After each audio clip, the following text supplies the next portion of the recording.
اگر ہم مودی کی بات کریں تو ایسا لگتا ہے کہ مودی پاکستان کے بارے میں کھلاڑی ہیں. ایک طرف وہ پاکستان کو توڑنے کی بات کرتے ہیں لیکن اپنے ہی ملک میں ان کے خلاف تحریکیں چل رہی ہیں, اور خالصتان موومنٹ ایک بہت بڑی تحریک ہے. ریفرینڈم ہو رہے ہیں, آسٹریلیا میں ریفرینڈم ہوا, کینیڈا میں ہوا, یو ایس اے میں ہوا, یو کے میں ہوا. تو یہ اب مودی کے لیے جو ہے لمحہ فکری ہے کہ وہ سوچیں کہ صرف پاکستان پہ حملہ کرنا ہے, پاکستان کو یہ کرنا ہے, اپنے ملک میں کیا ہو رہا ہے اس بارے میں سوچیں. اور کل ملا کے جنت لگ بھگ 53 کے قریب آزادی پسند تحریکیں ہیں جو خود بھارت میں چل رہی ہیں. تو آگے بڑھاتے ہیں اپنی بات کو. تو سنو ہندوستان والو, 2 برس بیشتر راہل گاندھی کی گئی گفتگو کو غور سے سنو. وہ انڈین نیشن کے نظریے کو جھٹلا رہا ہے. وہ صاف صاف کہہ رہا ہے کہ ہندوستان ایک قوم نہیں ہے, یہ ایک یونین ہے. سنو اور یادداشت تازہ کرو. سنو ہندوستان, ہندوتوے انتہا پسند رویے میں چھپے تمہارے کاروباری مفادات نے بھارت کو تقسیم در تقسیم کر دیا ہے.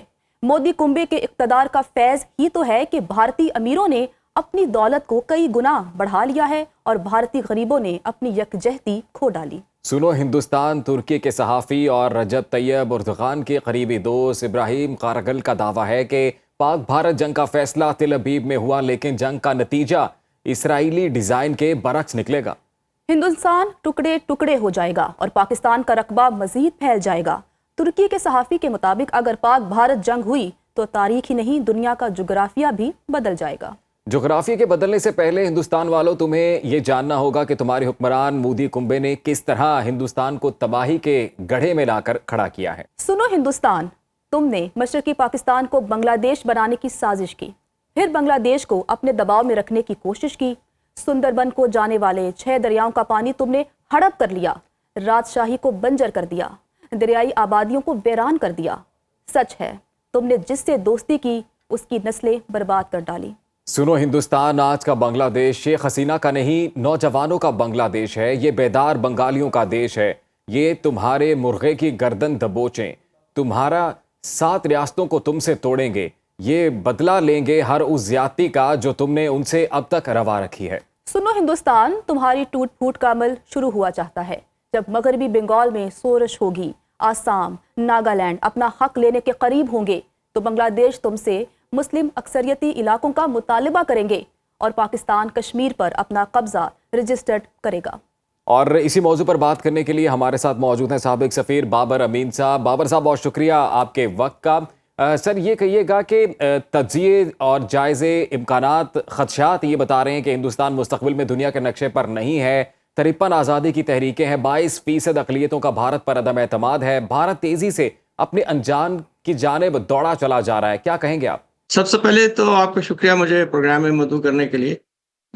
یہ بات آپ کے دوست ہے کہ ہندوستان میں بے شمار علیحدگی پسند طریقے چل رہی ہیں, اور یہ در حقیقت مختلف سرویز کے مطابق 1/3 بعض جگہ کہتے ہیں, بعض جگہ 1/4 ہندوستان کا علاقہ ایسا ہے جس پہ ہندوستان کی حکومت صوبائی یا ریاستی یا وفاقی یا سینٹرل حکومت کا کوئی عمل دخل نہیں ہے. اور ایسے علاقوں میں جو وہاں کے علیحدگی پسند طریقوں والے لوگ ہیں, جیسے ماؤسٹ ہیں, نیکسلائٹس ہیں, جن کا زیادہ تر جو ہے وہ اثر و رسوخ جو ہے وہ بہار, چھتیس گڑھ اور جھارکھنڈ, آسام اور ان علاقوں میں ہے. اور وہ انہوں نے اپنے پولیس اسٹیشن بنائے ہوئے ہیں, تھانے وغیرہ, ان کی اپنی عدالتیں ہیں, اپنا دفتری نظام ہے.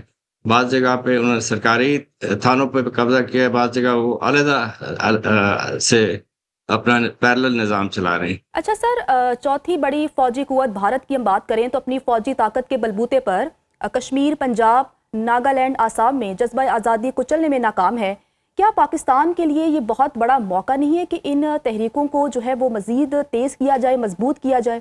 جی ٹھیک ہے, ہماری کوئی ایسی اپورچونٹسٹ اپروچ نہیں رہی کبھی کہ ہم جو ہے وہ ہر جگہ وہ کریں. ہمارا مسئلہ ہمیشہ جس سے یہ ہے کہ کشمیر جو ہے وہ ہماری آزادی کا ایک ایسا نامکمل چیپٹر ہے جو کہ ہم چاہتے ہیں کہ وہ ایک مسلمان جو ہے آبادی کا ہے وہاں پہ میجورٹی میں, اور وہ ہمیشہ سے پاکستان کے ساتھ شامل ہونا چاہتے ہیں، اور وہ جو آزادی کا جو ایک فارمولا بنایا گیا تھا اس کے تحت بھی کشمیر کو پاکستان کا حصہ بننا چاہیے تھا. تو ہماری جو ہے وہ زیادہ تر ہمیشہ جو ہے وہ مورل، ڈپلومیٹک اور پولیٹیکل سپورٹ جو ہے وہ کشمیر کے ساتھ رہی ہے. ہم نے کبھی بھارت کے لیے کوئی ایسا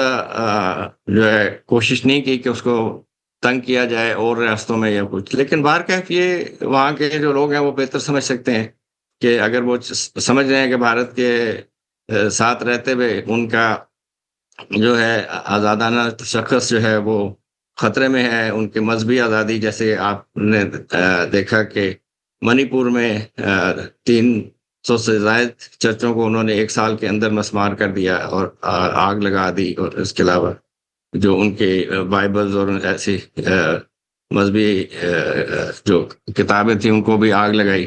تو اس طرح سے ہر جگہ جہاں وہ اس طرح کا رویہ مائنورٹیز کے ساتھ رکھ رہے ہیں تو ظاہر ہے مائنورٹیز بھی اب ان کی تحریکیں تیز بڑھ رہی ہیں، اور وہ الٹیمیٹلی ہندوستان جو ہے ایک غیر فطری ریاست ہے. جی، اب یہ بھی کہیے گا بابر صاحب کہ بھارت نے بنگلہ دیش کا پانی بھی ہڑپ کیا، کئی اضلاع بنجر ہو چکے ہیں. آج جب بنگلہ دیش چین کی مدد سے اپنا پانی واپس لینے کی کوشش کر رہا ہے تو یہ صورتحال بھی انڈیا کی پاکستان جنگ کی تیاریوں کو متاثر کر سکتی ہے. جی اچھا، دیکھیں اس میں یہ ہے کہ تقریباً 54 ایسے ریورز ہیں جو ہندوستان سے بنگلہ دیش میں آتے ہیں، اور ایز اے لوور ریپیرین جو ہے بنگلہ دیش کا حق ہے کہ وہ اس کے پانی کو استعمال کرے. تو لیکن ہندوستان نے ہمیشہ جو ہے دھونس دھاندلی سے، ایون جب مشرقی پاکستان تھا اس وقت بھی یہ جو ہے وہ اپنے پانی کو جبری روکتا تھا، اور اسی طرح جب سیلابی ریلا ہو تو اس وقت وہ جو ہے اس پانی کو کھول دیتا تھا. تو اب یہ بڑا جو سب سے بڑا ان کا مسئلہ ہے وہ تیستا ریور ہے، جو جس کو ہندوستان میں گنگا بھی کہتے ہیں. تو بعد میں جب وہ بنگال میں داخل ہوتا ہے، ویسٹ بنگال میں اور ایسٹ بنگال میں جو کہ بنگلہ دیش ہے، تو اس میں اس کا نام تیستا ہو جاتا ہے.